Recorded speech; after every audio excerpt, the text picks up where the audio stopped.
adalah seorang pedagang kulit sapi bernama Tarmizi.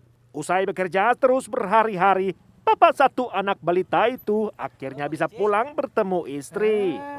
Oleh karena tuntutan pekerjaannya, si pria 34 tahun memang jarang berada di rumah. Tak pernah Tarmizi sepanjang pekan bersama keluarga. Iya nih baru pulang Pak Kecik, semalaman kerja.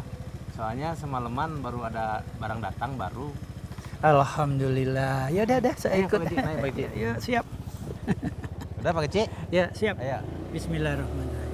Namun buah kerja kerasnya bukan berarti tidak ada masalah. Demi ambisi mengembangkan usahanya, Tarmizi terpaksa mengorbankan keluarga.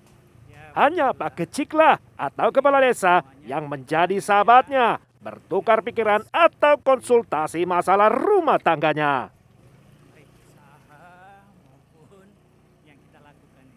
Iya Pak Kecik. Berarti kita harus sabar ya Pak Kecik ya. Kenapa Pak Kecik? Bang Tarmizi, saya sampai sini aja. Pak Kecik, biar saya antar sampai rumah aja Pak Kecik, nggak apa-apa. Udah, terima kasih. Sampai sini juga saya sudah merasa bersyukur. Pak Karena saya juga masih ada kegiatan yang Kecik. lain. Beneran biar saya antar ke rumah Pak Kecik. Enggak usah, makasih Bang Tarmizi ya. Kalau gitu saya duluan Pak Kecik ya. Ya silakan. Mari, Pak Kecik. Yuk, mari.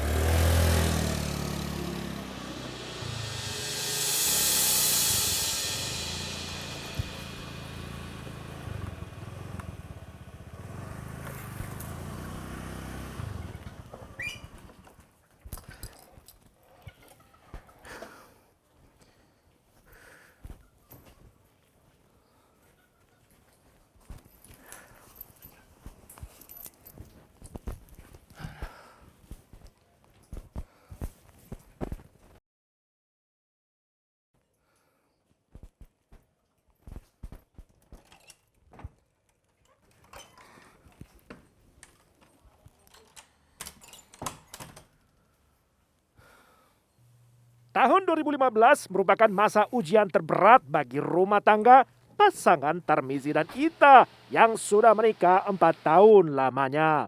Setiap hal kecil selalu jadi perkara.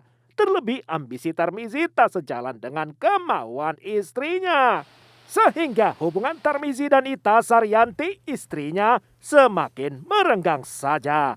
Jangankan membelai rambut Ita, hubungan intim selayaknya suami istri saja sama sekali tidak pernah. Sebab lebih sering mereka malah tidur terpisah.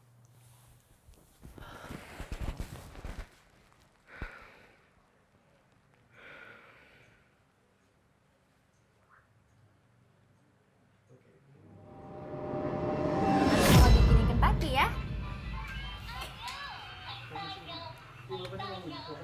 Terus kamu suka sayur sop nggak? Nanti kita main ya.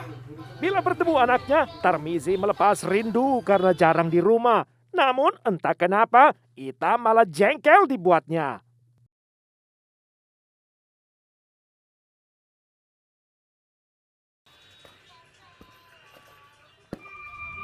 Ita, kamu kenapa, ha? Ada masalah? Aku tuh cuma melepas rindu sama anak aku, ha? Kenapa muka kamu malah masam begitu sama aku? Emang kenapa kalau wajahku masam? Apa peduli abang? Tidak ada. Hampir setiap hari abang tidak ada di rumah.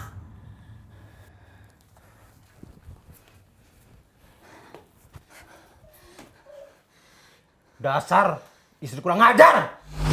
Jaga mulut kamu ya. Aku jarang di rumah itu karena aku kerja. Apa? Bekerja? Mana hasilnya?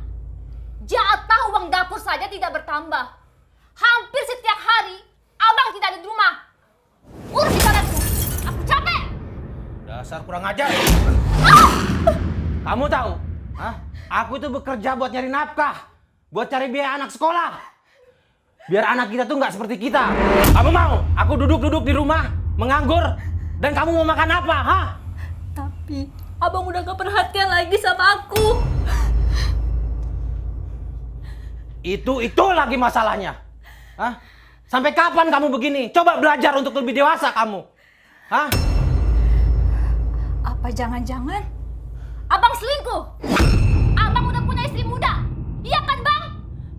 Apa? Istri muda kamu bilang, hah? Kamu masih kurang ajar juga ya? Hah? Ita pun diamuk Tarmizi. Setelah membakar emosi sang suami, Tarmizi mengamuk tak rela difitnah istri. Apalagi tuduhan Ita menyinggung harga diri. Abang bisa seenaknya. Aku juga bisa bang cari laki-laki lebih baik dari abang. Yang lebih mengerti dan menghargai aku sebagai istrinya. Walau sudah disampaikan berulang kali, tetapi keluhan Ita tak pernah didengar oleh Tarmizi. Kebutuhan batinia Ita selaku istri tak pernah lagi Tarmizi penuhi. Sehingga Ita uring-uringan saban hari. Udah lama aku pendam. Aku udah gak tahan lagi bang. Aku udah gak kuat selalu dibeginiin. Abang selalu pakai cara kekerasan. Jadi, abang gak usah bicara soal masa depan. Sekarang aja, abang sendiri gak peduli masalah pernikahan. Jangankan belayan. Sudah 1 tahun bang. Sudah 1 tahun kita puasa. Gak berhubungan badan. Jadi, wajar saja kalau aku curiga kalau abang udah punya istri muda. Telinga Tarmizi menjadi kurang peka karena sedang dirasuk murka. Setiap perkataan Ita hanya melintas lewat telinga saja, tak satu pun yang digubrisnya. Sementara Ita bersumpah serapa segencarnya. Sembari menghubungi nomor ponsel secara acak sekenanya, berharap ia bisa mendapatkan kenalan pria. Tolong saya, Pak Geci. Saya ini harus berbuat apa, Pak Geci? Saya dengan istri ini seperti orang asing sekarang di rumah, Pak Geci. Tak kenapa istri makin sini makin aneh, Pak Geci. Saya tahu maksudnya Pak Tarmizi. Saya pernah mengalaminya. Tetapi kita ini selaku kepala rumah tangga, kita harus berkepala dingin menghadapinya. Iya, saya tahu, Pak Geci. Tapi saya nggak terima, Pak Geci, karena saya dituduh selingkuh. Saya itu bekerja, Pak Geci, ya, dan uangnya itu untuk dia juga. Lalu saya salah apa, Pak Geci? Soal rumah tangga itu bukan benar atau salah, tetapi soal pengorbanan saja, Bang Tarmizi. Kita harus lebih sabar, kita harus lebih tenang. Cobalah Bang Tarmizi bicara baik-baik sama dia. Itu dia, Pak Geci. Saya susah luangin waktu untuk keluarga. Karena saya harus bekerja, Pak Geci. Kalau saya tidak bekerja, bagaimana nasib anak buah saya, Pak Geci? Tenangkan hati Bang Tarmizi. Kalau ada kemauan, pasti ada jalan. Tetapi dalam hal ini, Bang Tarmizi yang harus memulai dulu. Dan sisanya nanti baru yang lain. Oh gitu, Pak Geci. Tapi apa saya kuat, Pak Geci? Wallahu alam lah, Pak Geci. Bang Tarmizi, yakinlah dengan kemampuan Bang Tarmizi sendiri. Pasti masalah ini akan bisa diatasi. Perkataan hikmat yang diucapkan kepala desa sesungguhnya besar artinya. Kembali menguatkan hati Tarmizi yang lemah bahwa Tarmizi belumlah terlambat untuk berubah. Harapan Tarmizi kembali dibangunkan. Apakah benar demikian?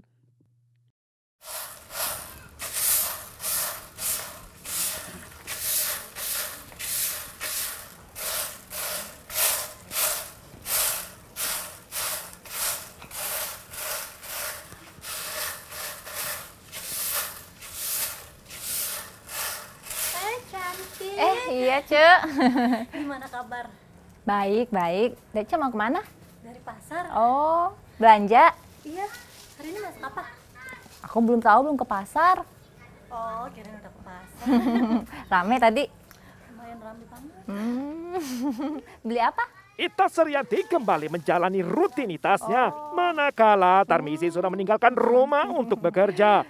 Seperti galipnya, Ita bergaul karib dengan Ada lagi tetangga. tidur ya? Sampai akhirnya terjadi suatu peristiwa yang Biasa tak habis diduga. main HP. Bentar, aku jawab telepon dulu. Enggak ada. Aku pulang dulu ya. Ya. Halo? Halo? Ini siapa ya? Loh, kok aneh? Kamu yang nelpon, kamu yang nanya saya siapa? Bapak mau bicara dengan siapa ya? Enggak, kemarin nomor ini telepon aku. Ya kalau begitu, gimana kalau kita kenalan aja? Nama aku Hero. Biasanya dipanggil Putra sih sama teman-teman. Kalau boleh tahu nama kamu siapa ya? Suara kamu enak juga ya. Aduh, kenapa jadi begini? Pasti gara-gara kemarin aku telepon secara acak.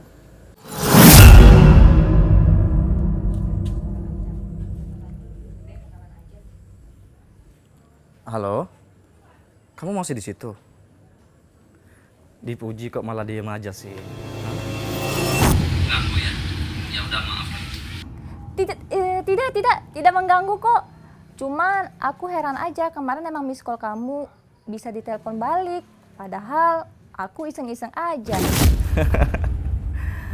Ya nggak apa-apa sih. Nama aku Putra. Nama kamu siapa? Aku Ita. Abang dari Aceh juga. Enggak, aku di Medan. Cuman aku berasal dari Tanah Jawa, Simalungun. Oh, Simalungun daerah mana? Simalungun daerah Tapanuli Selatan tahu? Enggak tahu, Bang. Main-main lah ke sini biar tahu. Ajakin dong.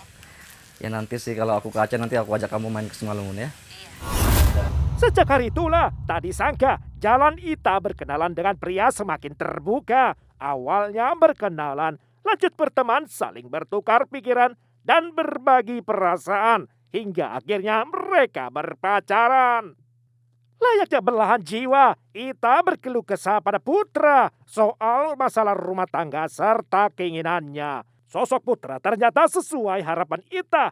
Putra, pria idaman yang memberi perhatian juga mengerti dirinya. Bang, aku mau minta uang belanja hari ini. Kamu kenapa sih? Hah? Duit terus di otak kamu. Coba kamu sesekali cari duit sendiri. Biar kamu tahu susahnya cari duit. Mencari nafkah itu tugasnya kepala keluarga. Untuk uang dapur saja, aku kayak mengemis-ngemis. Sabar! Hah? Bisa nggak kamu sabar?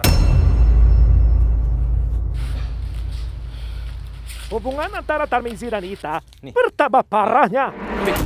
Ambil!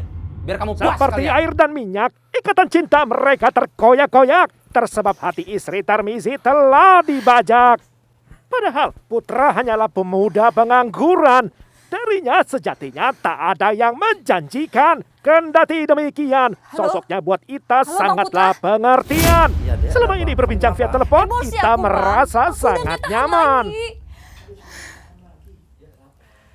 Iya kamu kenapa? Ceritalah sama aku. Ayolah bang, Kamu dipukul lagi sama Tarmizi ya? ayolah bang, kita menikah. Ade nggak tahan lagi bang. Apa bang tega? Lihat Ade terus disakitin sama dia. Macam mana lah, Dek? Bagaimana kita bisa menikah? Status Ade itu masih jadi istrinya Tarmizi. Lagi pula kan aku masih cari kerja. Abang datanglah ke sini bang. Abang mau cari kerja kan di Aceh? Sementara Ade cari kosan untuk abang. Atau abang menginap saja di sini. Tarmizi kan Iya. jarang di rumah. Iya, Dek. Iya, Dek. Nanti abang datang ya. Ayolah bang, abang datang sekarang ya bang. Datang ya bang. Aduh, capek kali lah Dek ini. Mau berapa lagi kali abang bilang? Nanti abang datang. Abang datang segera ya bang. Aku tunggu. Iya, iya. Demi menepati janji pada kekasihnya Ita, Putra rela menempuh jarak perjalanan 340 km lebih yang makan waktu hampir 8 jam lamanya. Medio November 2016, akhirnya perjumpaan mereka diretas. Putra berkencan dengan Ita di sebuah kafe di desa Gede Kereng, Kekeh, Kecamatan Dewantara, Kabupaten Aceh Utara. Kencan pertama begitu berkesan bagi Ita, sebab ternyata sosok Putra lebih dari yang dibayangkannya. Ita merasa begitu nyaman dan bahagia di sepanjang waktu bersama Putra.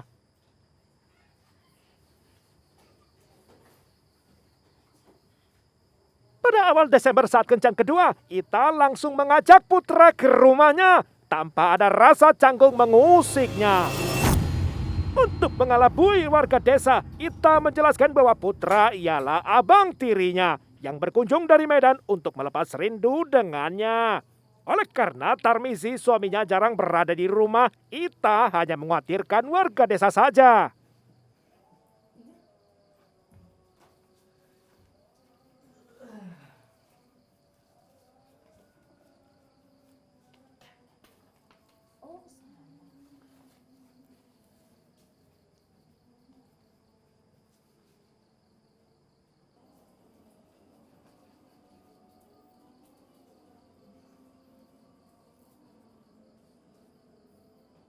Tinggal berdua di rumah, anak tidur terlelap di kamar sebelah. Pikiran mereka pun mulai tergoda oleh rayuan-rayuan dosa di telinga untuk melanggar batas norma.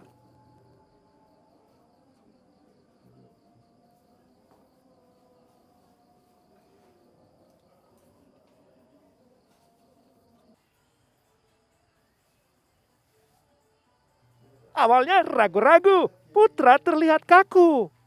Sampai akhirnya berahi sejoli yang kuasa. Putra dan Ita membiarkan diri bergelimang dalam gairah terlarang. Putra dan Ita, dua pendosa. Inikah akhir dari rumah tangga Ita?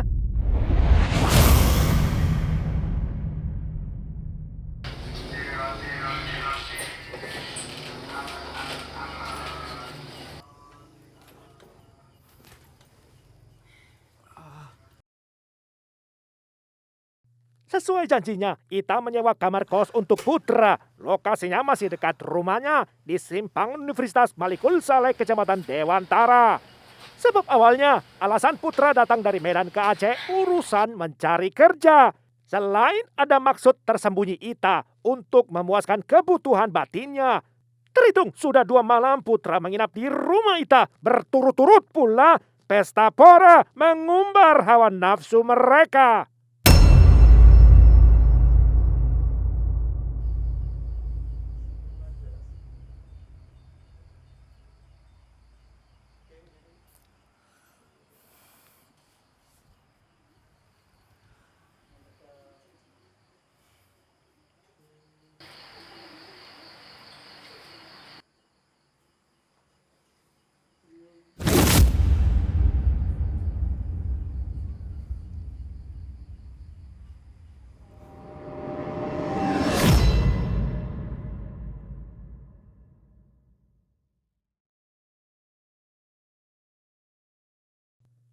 Betapa liciknya Ita, Tarmizi bisa-bisanya dikelabuinya. Bahkan sang suami sama sekali tak mengetahui soal Putra. Selama berhari-hari Ita bisa begitu leluasa membawa Putra masuk keluar rumah tanpa masalah. Lagi pula, memang Ita hafal jadwal suaminya, kapan Tarmidi pulang ke rumah, kapan ia bekerja.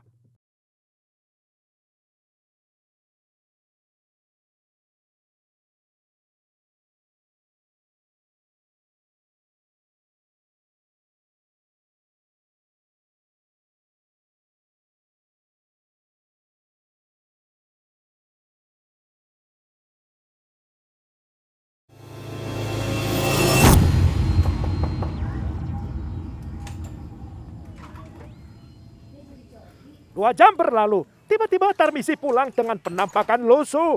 Ia terlihat lelah. Putri, Ia mengaku terpaksa pulang karena tak ada saya anak pulang, buah Put. yang bekerja di gudang. Namun Ita membungkam saja, sama sekali tidak menanggapinya. Terseret penatnya, Tarmizi memilih tidak menghiraukan Put. sikap tidak acuh istrinya. Lagi ngapain, Dedek? Hah?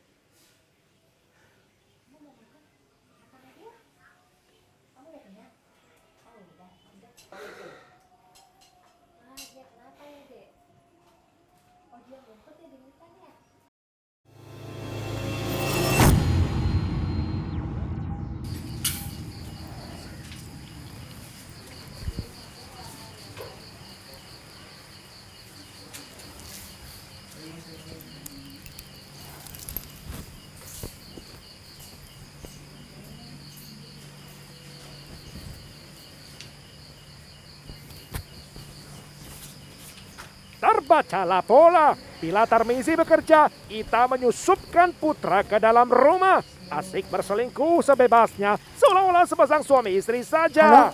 Halo Bang Putra, Abang lagi di mana? Tarmizi udah pergi kerja. Oh, baguslah, Dek. Lalu apa rencanamu, Dek? Ya biasalah Bang, Abang datang ya malam ini, tapi lewat pintu belakang. Iya, Dek. Nanti malam abang datang ya. Iya Bang.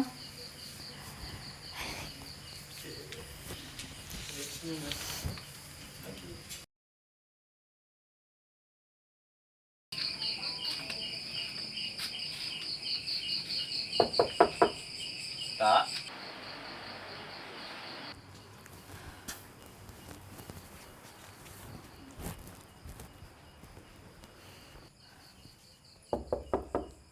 Tak.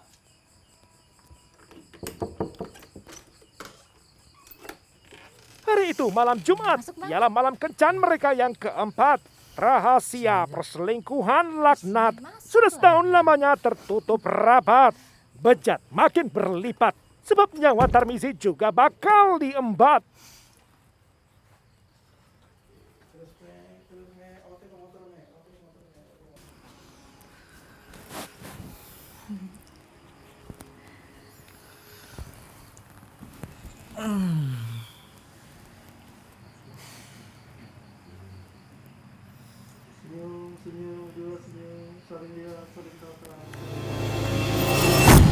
Lupakan saja Bang, itu cuma angan-angan aja.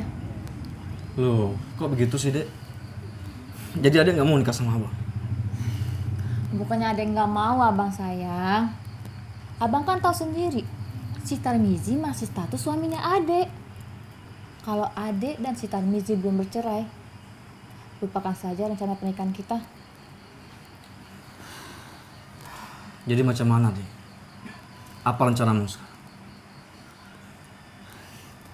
Bagaimana kalau kita racunin saja dia, biar dia mati. Lalu kita menikah.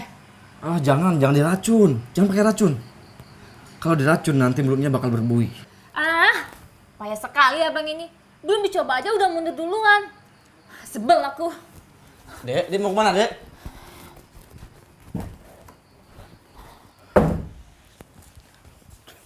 Dek. Dek. Buka pintunya, Dek. Ita, Gak mau, aku sebel sama Abang. buka dulu pintunya. Sajoli berselisih untuk pertama kali.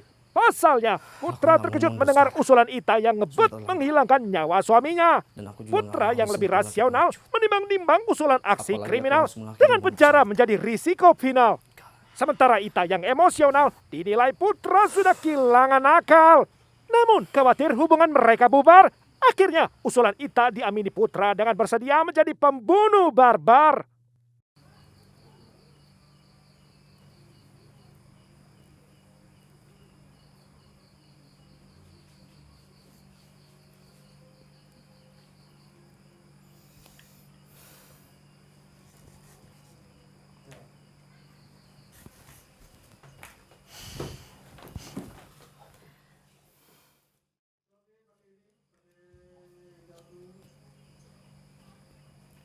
Selama 3 hari, ide Ita menghabisi Tarmizi terus-menerus dierami. Walau dibahas setiap kali, namun perihal caranya belum ada kata sepakat hingga kini. Lalu bagaimana cara kita membunuh si Tarmizi?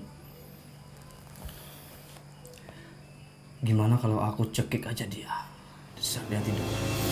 Emang Abang sanggup melawan dia? Badannya besar Bang. Dan menurut Adek, Abang gak bakal sanggup melawan dia.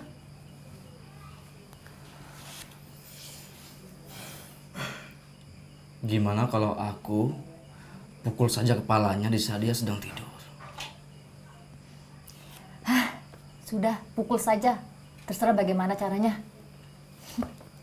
Sinyal lampu hijau telah dinyalakan Ita, tinggal eksekusinya berada di tangan Putra.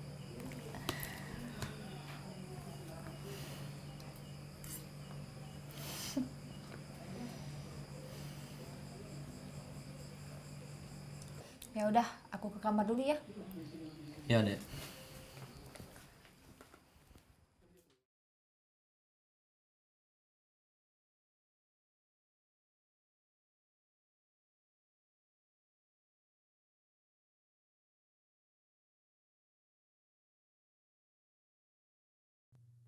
Malam harinya, ditemani Ita, Putra mencari tongkat pemukul yang bakal dijadikan senjata.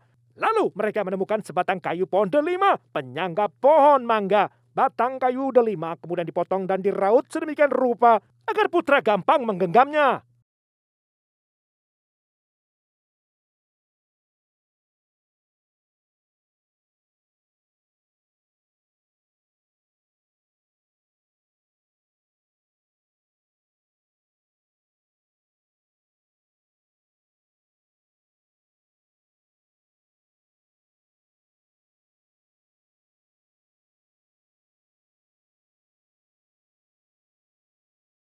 Saat batang kayu pemukul siap digunakan, langsung disembunyikan kepada Ita. Putra juga berpesan agar memberi aba-aba bila Tarmizi pulang lantas tidur terlelap nantinya. Seraya rencana membunuh Tarmizi, Putra dan Ita tampaknya tak mau rugi. Kalau berduaan, mereka lagi-lagi dicocok berahi. Mengarungi gairah sepuasnya sampai mereka lupa lalu tertidur lelap berdua.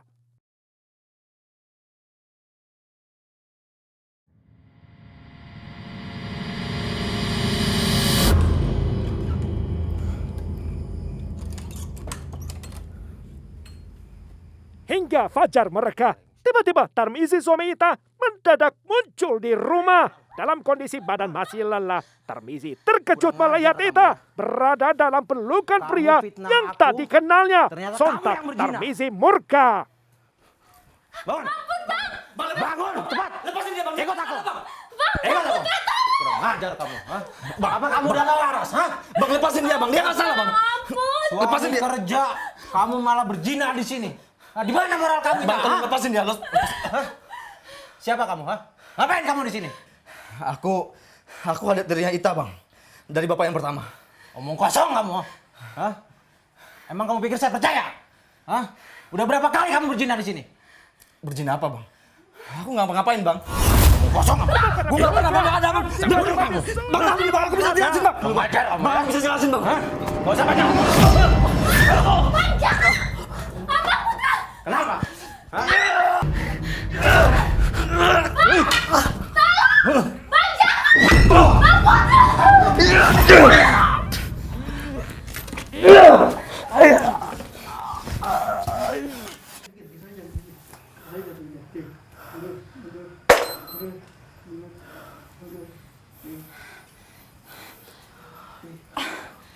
Apa dia benar-benar udah mati, Bang?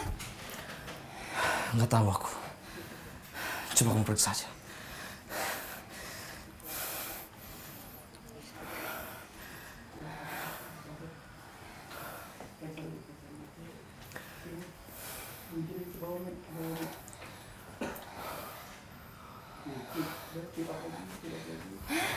Dia sudah mati. Terus gimana mau dibuang? Jangan, kamu tunggu sini. Walau sempat melawan, tumbang pula Tarmizi di tangan lawan. Berlepotan darah, Putra lekas berganti pakaian, bergegas untuk meninggalkan lokasi pembunuhan.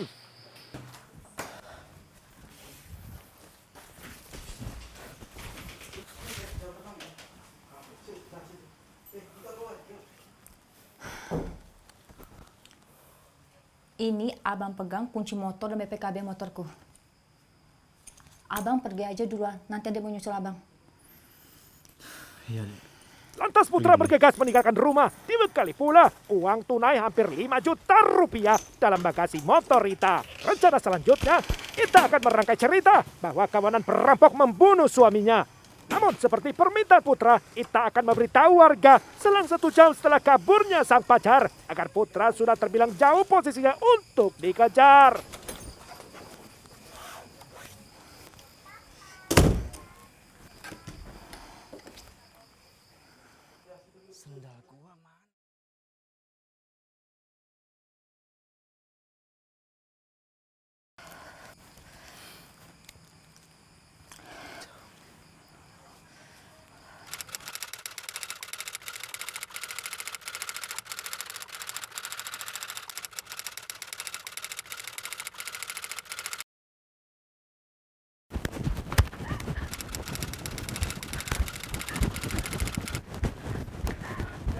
Pak Gecik! Pak Gecik! Astagfirullahaladzim. Astaga, bikin kaget saja. Ada apa? Itu Pak, rumahnya kita kena rampok. Tarmizi mati Pak, mati dibunuh. Apa? Ayo, kita lihat ke sana.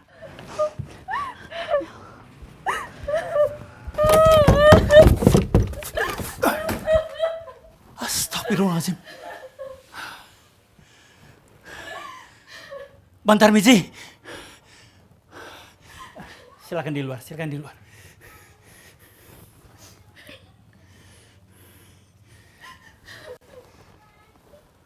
Halo. Polres Laksamawe.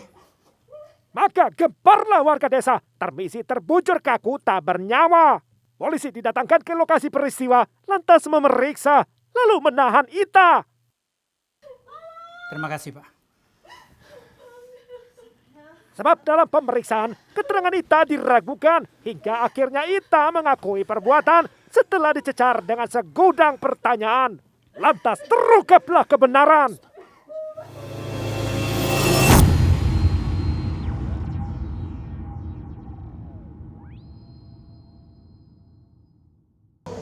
Hasil pengembangan pemeriksaan terhadap pelaku bahwa pembunuhan tersebut memang sudah direncanakan antara istri korban dengan pelaku, di mana istri korban dengan pelaku itu menjalin hubungan perselingkuhan dan mereka sudah merencanakan beberapa hari sebelumnya, sehingga seperti alat yang digunakan adalah salah satunya adalah kayu, pisau, ini semua disiapkan. Dan kemudian pelarian pelaku pada saat itu sudah dibantu oleh istri korban dengan cara menyerahkan kendaraan motornya, bahkan menyerahkan BPKB dan STNK untuk melakukan pelarian. Setelah itu kami menggunakan istri korban untuk memancing pelaku. Disitulah kami melakukan penangkapan di SPBU Stabat.